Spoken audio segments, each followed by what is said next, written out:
Hello friends, good morning. मैं Chandan Kumar practical classes के online session में आप समस्त छात्र छात्राओं का फिर से एक बार स्वागत करता हूं। दोस्तों, आज 13 मई 2020 है। जैसा कि हम सभी कक्षाओं में करते हैं, क्लास की शुरुआत आज का इतिहास टुडे इन हिस्ट्री टॉपिक से करते हैं। आज का इतिहास में हमारा पहला पॉइंट है संसद, जिसे हम लोग अंग्रेजी में पार्लियामेंट भी कहते हैं। हम भारतीय संसद की चर्चा करेंगे। दोस्तों, आज ही की तारीख 13 मई 1952 को भारतीय संसद का पहला सत्र शुरू हुआ था। ध्यान दें दोस्तों, भारत 1947 में स्वतंत्र हुआ, 1950 में गणतंत्र हुआ और देश का पहला आम चुनाव 1951-52 में समाप्त हुआ। देश के आम चुनाव के बाद आज ही की तारीख 13 मई 1952 को संसद का पहला सत्र शुरू हुआ और संसद की पहली कार्यवाही राज्यसभा में शुरू हुई। राज्यसभा को हाउस ऑफ पीपुल्स के नाम से भी हम लोग जानते हैं। हमारा दूसरा महत्वपूर्ण ऐतिहासिक बिंदु है लाल किला। लाल किला के बारे में लगभग सभी लोग जानते हैं।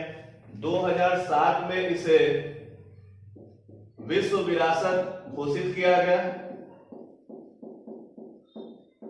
ध्यान दें दोस्तों, यूनेस्को द्वारा इसे विश्व विरासत की सूची में रखा गया। खास बात है कि आज ही की तारीख 13 मई 1648 को लाल किला पूरी तरह से बनकर तैयार हुआ और लोगों के लिए खोला गया। खास बात है कि लाल किला का निर्माण शाहजहां के द्वारा किया गया और लाल किला लाल पत्थरों से बना हुआ है, इसलिए इसे लाल किला कहा गया। खास बात है कि इस लाल किले में दीवाने आम तथा दीवाने खास काफी प्रसिद्ध है। हमारा अगला बिंदु है सेंटियागो। दोस्तों, चिली जो एक लैटिन अमेरिकी देश है, उसकी राजधानी सेंटियागो है और सेंटियागो में आज ही की तारीख 13 मई 1643 को एक विनाशकारी भूकंप आया था, जिसमें सेंटियागो की 1/3 आबादी मृत्यु का शिकार हो गई। यह इतिहास में सबसे बड़े विनाशकारी भूकंपों में गिना जाता है। हमारा अगला महत्वपूर्ण बिंदु है सर्वपल्ली राधाकृष्णन। ध्यान दें दोस्तों, ये देश के दूसरे राष्ट्रपति थे। आज ही की तारीख 13 मई 1962 को ये भारत के सेकंड राष्ट्रपति बने। हमारा अगला महत्वपूर्ण बिंदु है डॉक्टर जाकिर हुसैन।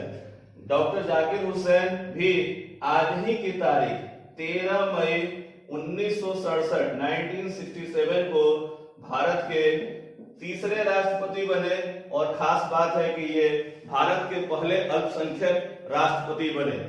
ध्यान दें दोस्तों, हमारा अगला महत्वपूर्ण बिंदु है श्री श्री रविशंकर। श्री श्री रविशंकर एक आध्यात्मिक गुरु है। इनका जन्म आज ही की तारीख 13 मई 1956 को हुआ। ध्यान दें दोस्तों, श्री श्री रविशंकर के द्वारा स्थापित आर्ट ऑफ लिविंग नामक एक संस्था है। आर्ट ऑफ लिविंग नामक एक संस्था है जो पूरी दुनिया में प्रसिद्ध है।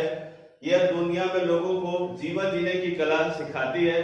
खास बात है कि श्री श्री रविशंकर एक महत्वपूर्ण आध्यात्मिक गुरु के रूप में और देश में किसी समस्या के समाधान में वो अग्रणी भूमिका भी निभाते हैं। आर्ट ऑफ लिविंग आज दुनिया के 156 देशों में प्रभावित रूप से कार्य कर रही है। हमारा अगला महत्वपूर्ण बिंदु है थियानअनमन चौक।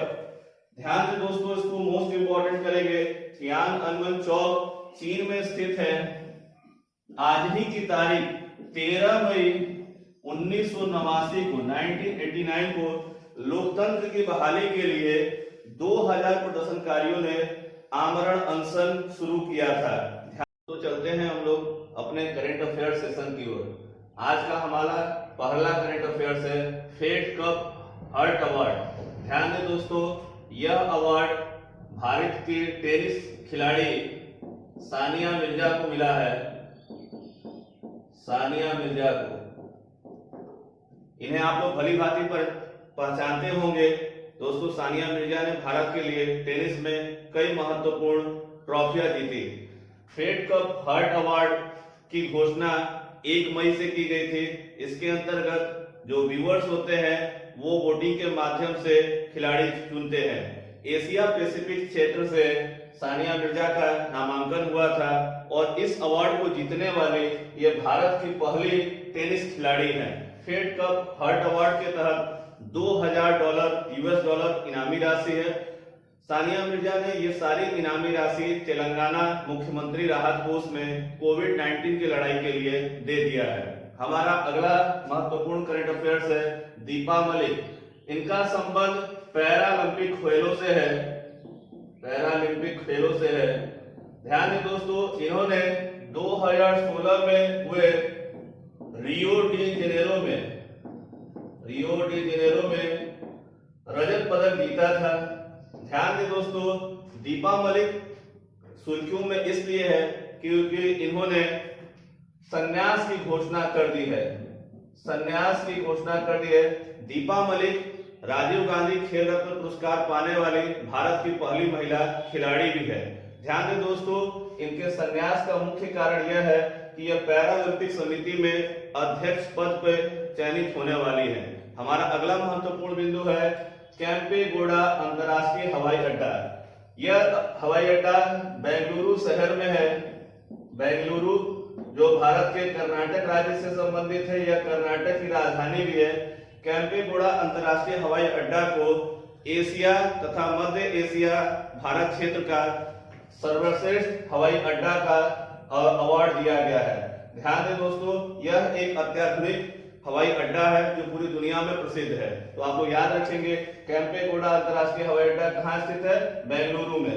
अगला हमारा महत्वपूर्ण बिंदु है FIR आपके द्वार। FIR का फुल फॉर्म होता है फर्स्ट इंफॉर्मेशन रिपोर्ट।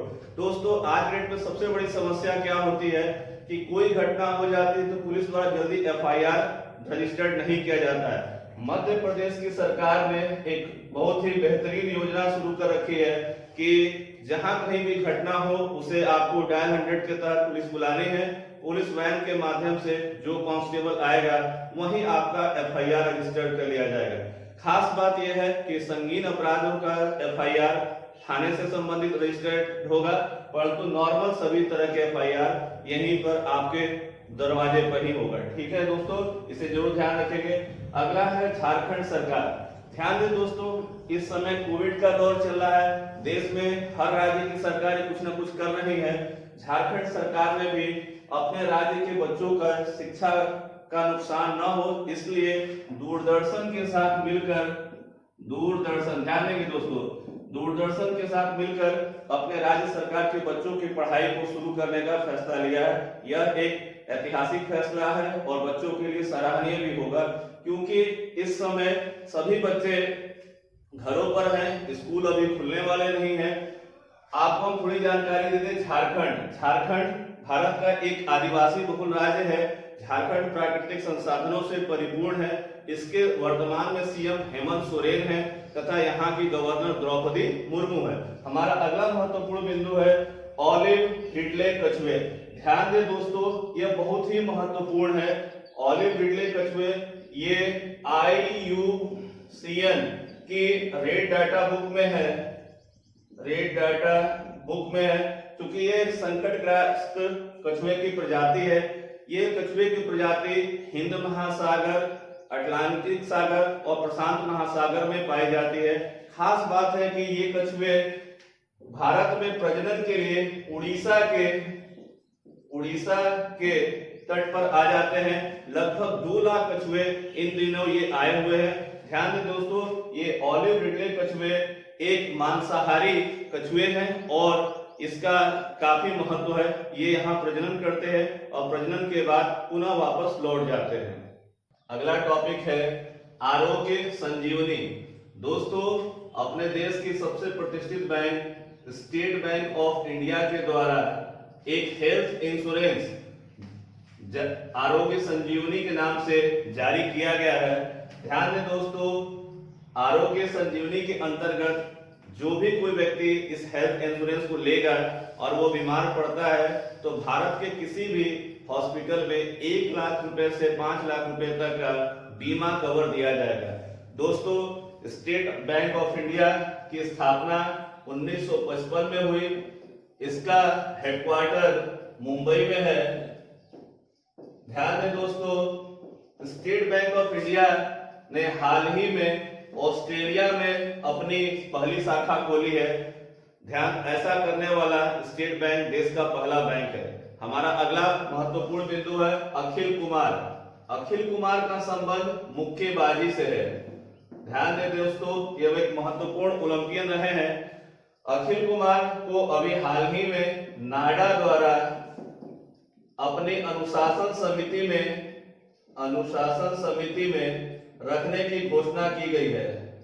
ध्यान दें दोस्तों, नाडा इसका फुल फॉर्म होता है नेशनल एंटी डोपिंग एजेंसी।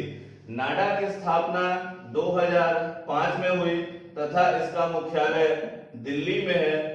नाडा का मुख्य कार्य वाडा के द्वारा घोषित नियमों को अपने देश में पालन करवाना है। इसका मुख्य कार्य यह होता है कि जो भी खिलाड़ी खेलों से जुड़े हैं वो खेल के नियमों का पालन करते हैं कि नहीं करते हैं तथा प्रतिबंधित दवाओं का तो सेवन नहीं करते। यही मुख्य कार्य नाडा का है और मुक्केबाज अखिल कुमार को नाडा की अनुशासन समिति में रखा गया है। हमारा अगला महत्वपूर्ण बिंदु है सऊदी अरब।